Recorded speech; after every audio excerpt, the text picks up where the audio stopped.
What's up, everyone? Welcome to Lowered Expectations. Thanks for lowering your expectations and hanging out with me here. I do appreciate it. In today's video, I'm going to be rebuilding my peristaltic pump. If you don't know what that is, don't worry about it. We're going to go over some of the details of how this pump works. But the basics are, it's kind of a pump that uses a fuel line as a ketchup package and squeezes it repeatedly, as though you would squeeze a ketchup package repeatedly to squirt the ketchup out of it. Well, we're squeezing a fuel line or a piece of hose to squirt whatever liquid you have inside of it out. Those of you who don't follow my channel won't know this, but I'm using this pump to pump waste oil into a waste oil burner. The waste oil burner is used to heat water. The water is used to heat my house. If you're interested in watching those videos, check out the playlist here. Let's get into the story. Well, the heater's been running for almost 24 hours, and we'll go in the garage and talk. Heater's been running for almost 24 hours, and the temperature's starting to drop significantly. And before that, it had been running for quite a while, but it's been running steady for the past 24 hours. And the temperature's dropping. I think what's happening is the peristaltic pump, the little fuel line in it, needs to be serviced or replaced fairly regularly. So I'm going to go take a look at it now, shut the heater down. It might be something else, but that's probably what it is. The speed of the pump is going way too slow relative to where the setting is. Even when I turn this up, it doesn't turn much faster. So I think it's starting to slip. Yeah, that's a pathetic little flame. It's basically running out of fuel, so there's something going on with the pump. I'm just gonna let it burn out and we'll take care of this. So what's happening here is we've got a huge amount of slippage. Even though the motor's turning quite fast, you can see this piece isn't turning very fast. And I think the reason for that is that the fuel line here that goes through is actually leaking. This is one that I just replaced, I don't know, a few days ago. It's hard to see on camera, but it's actually split open. Yeah, it's split open along the edge there. And so what happens is a little bit of oil will come out of the line and lubricate the pieces in here that shouldn't really be lubricated. There's just a couple of tabs that you squeeze. Let's see, I'll do this and take it off first. I'm probably gonna need 2 hands. Based on the oil that's sitting there and there, I'm gonna say almost certainly what has happened is what I just said, the line broke. So I'm gonna squeeze these 2 tabs and pull the top lid off. Wow, why is that coming with such difficulty? There we go. And we can see there's a bunch of oil in here. This little rotating assembly, it's almost like a planetary gear set, is also quite lubricated. And our fuel line does look like crap. I'm sure the camera won't pick up on it, but there is a pinch mark all along here on the fuel line. So I'm almost certain that's what's up, which is nice because it's a very easy fix. I think it's worth mentioning that the original fuel line from inside of the pump lasted a very long time, and in fact I replaced it before it had split. It was starting to show signs of wear, but it hadn't actually split. And I'm pretty sure that it's quite high quality, or I shouldn't say that. It was higher quality line that was in the pump. And they send along this long piece of line, but I think it's intended just to hook up onto the outside of the pump. It's not intended to be used as a replacement hose for inside. As I put this together, I'll kind of explain how this works. But basically, these little rollers squish the fuel line, and that repetitive squishing is going to cause a lesser quality fuel line to kind of fall apart. So that's exactly what's happening here. It would be cheaper to use a piece of paper towel to just wipe everything off and put this back together. But because I'm filming and want to get this done before the heating system cools off, I'm actually going to use some brake and parts cleaner to wash this stuff down. It's going to be much quicker. Not a big fan of using chemicals. You guys probably think that I do some pretty reckless and foolish stuff, but I try to protect myself from chemicals as much as I can while still actually getting things done. I'm going to go grab a pair of gloves and try not to use a ridiculous amount of this cleaner, brake and parts cleaner, because you don't want to be breathing that stuff in too much. People will quite often harp on me in the comment section about carbon monoxide and how dangerous and how bad it is, and CO2 and lots of other things. But the truth of the matter is, I said I was going to use parts cleaner. The truth of the matter is, do your own research, but from what I understand, volatile organic compounds, stuff that is volatile, solvents, brake cleaner, gasoline, diesel, Verisol, paint thinner, that sort of thing, they are accumulative, meaning that they build up in your system. So if you're being exposed to these chemicals on a regular basis, they actually build up in your system, and the impacts that they have on you are increased based on how much you have in your system. And I'm not a doctor or a biologist, so take all this with a grain of salt, but carbon monoxide, unlike that, is not accumulative. Because it gets out of your system fairly quickly, if you're exposed to a little bit of it every couple of days, or even every day, if it's not a huge amount, it doesn't accumulate in your system and build up to the point where it's a problem. The way that carbon monoxide will hurt you is if you go over a certain threshold. Has something to do with hemoglobins, or I don't know, there's magic and stuff involved, and it will kill you. But stuff like this, stuff like brake and parts cleaner, although it takes longer to do you in, it accumulates over time. It stays in your system for quite a long time. I'm not going to do any actual research and read into this, but feel free to do so yourself. But yeah, solvents and stuff like this will accumulate in your system over time. I don't know how long they actually stay in your system, but they will accumulate over time and do things like cause kidney damage and all sorts of... A lot of the skin conditions that people get are due to chemicals that you're either absorbing into your body through your skin or breathing in. And yeah, you start having liver and kidney problems, and they show up as rashes and hives and all sorts of things like that. I'm going to get the air compressor going and blow some credit of these. I don't think it matters at all, but it'll make me feel better, and it might matter, so we'll do it. Okay, they don't have to be spick and span clean. Is that a thing people say anymore? You guys even know what spick and span is? Comet clean.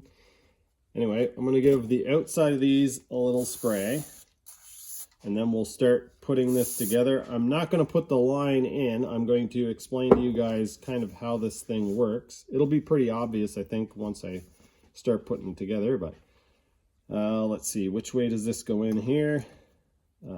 Fuel lines come out there, so it makes more sense that way. I think you can do this anyway, really, but we'll do it like this. Okay, so the way this works, it's kind of like a sun gear setup. Am I even in shot? The way this works is kind of like a sun gear, like a pinion, what do you call that? Planetary gear setup. So you've got your what do you call them? Planet gears? You got this motor shaft is what would normally be your sun gear. And then, what do you call the ring that's around the outside? Wow, why can't I remember this stuff? Anyway, the fuel line, I'm going to cut a piece of it off here now. Let's get a length of this fuel line that we're going to use for the pump.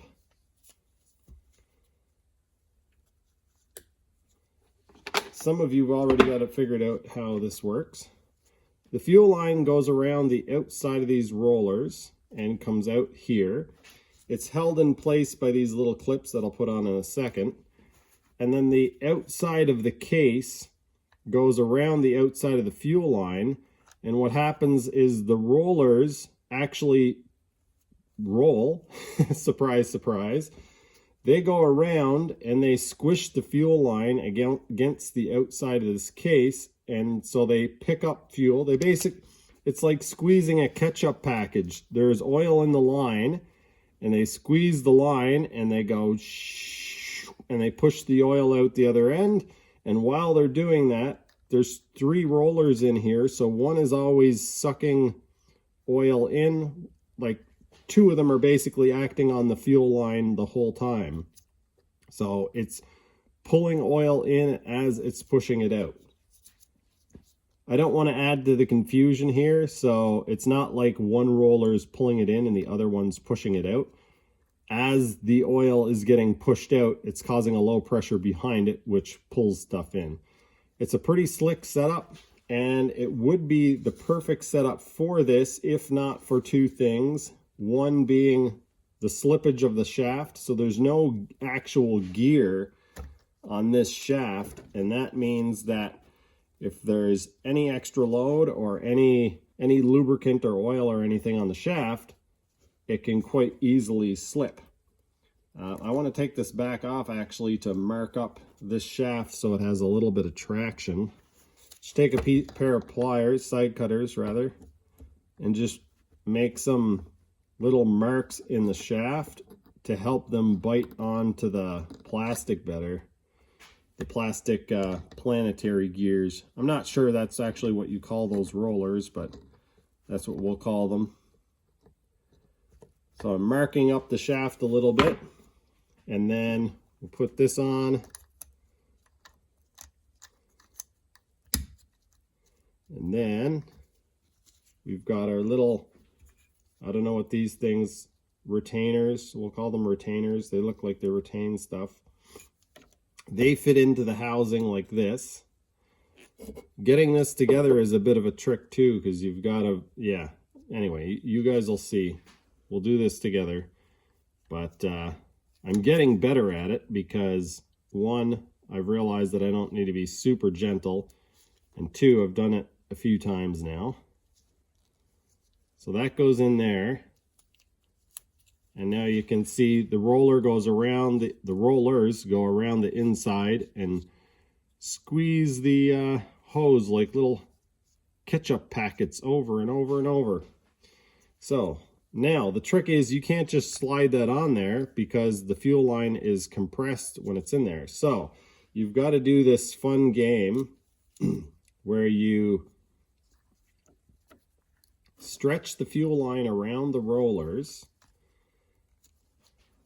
Let's see, can I do this? Stretch the fuel line around the rollers. Get these little things lined up so that they'll actually go into the cover. Let's see here.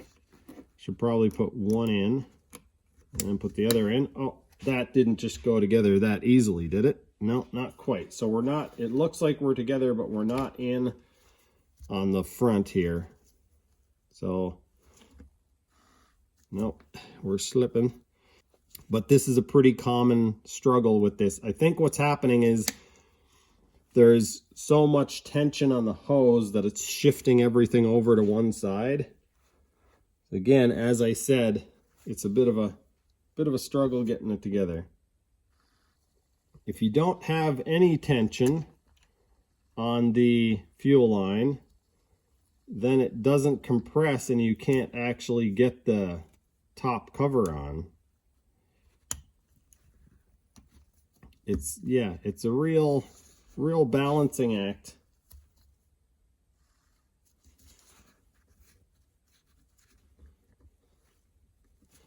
I would really like to know what happens that stops it from going in, because it's always the same thing. It's always not wanting to go in on that front side.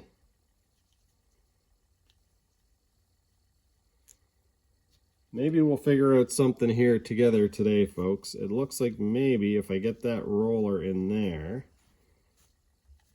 disconnect the power. Oh, we figured out something together, and I can't show you guys because I'm not taking it apart.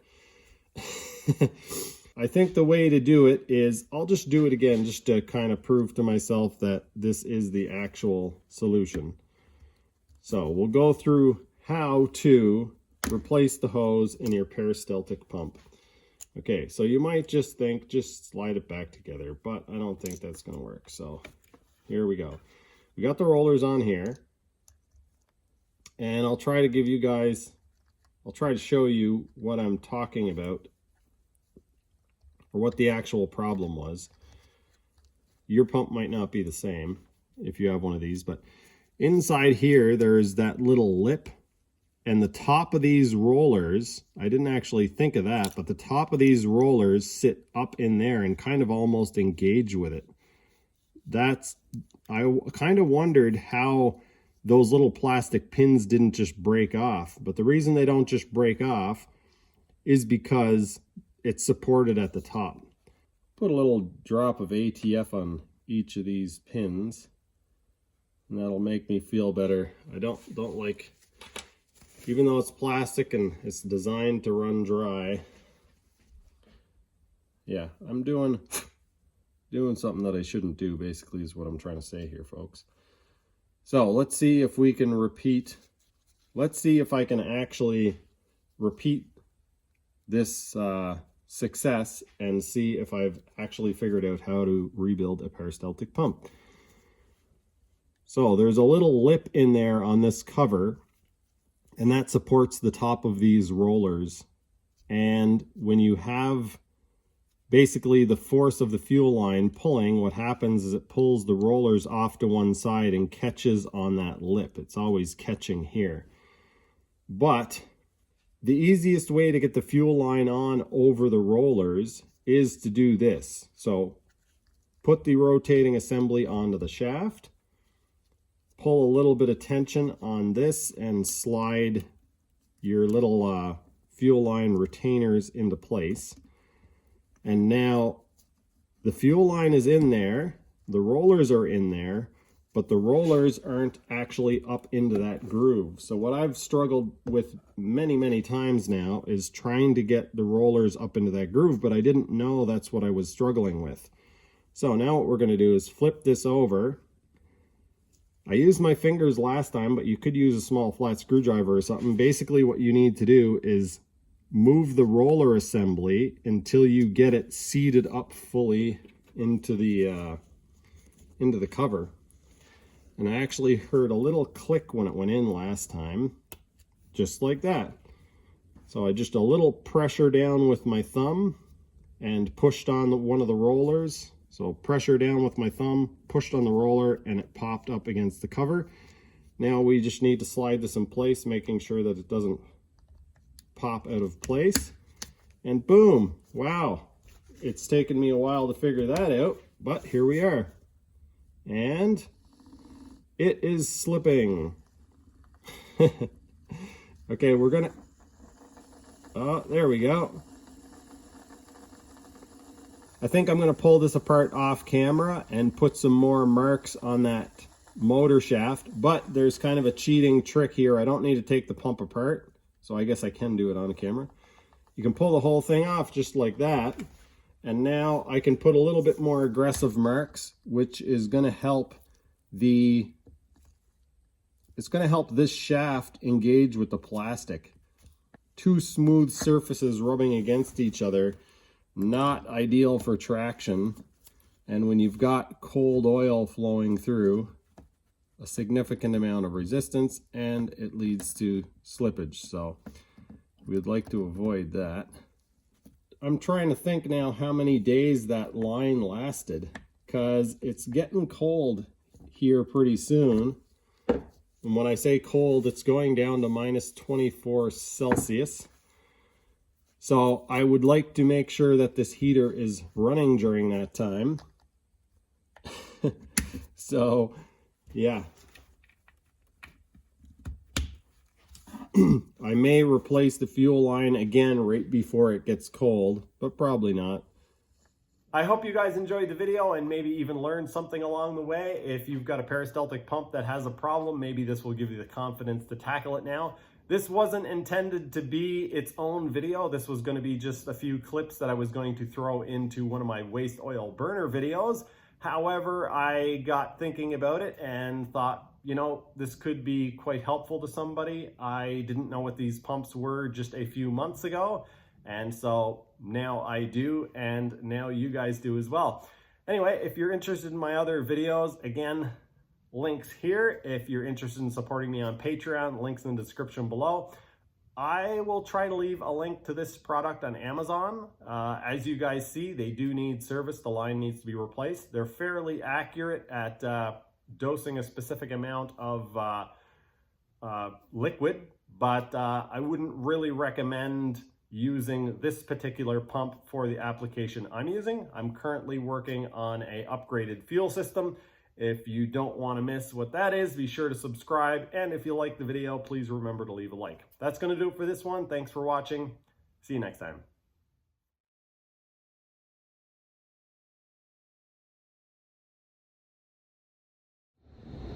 All right, I spared you guys some of the details, but Florence and I have verified 35 degrees coming out of here. However, 50 degrees, a little over 50 degrees, going into the heat exchanger.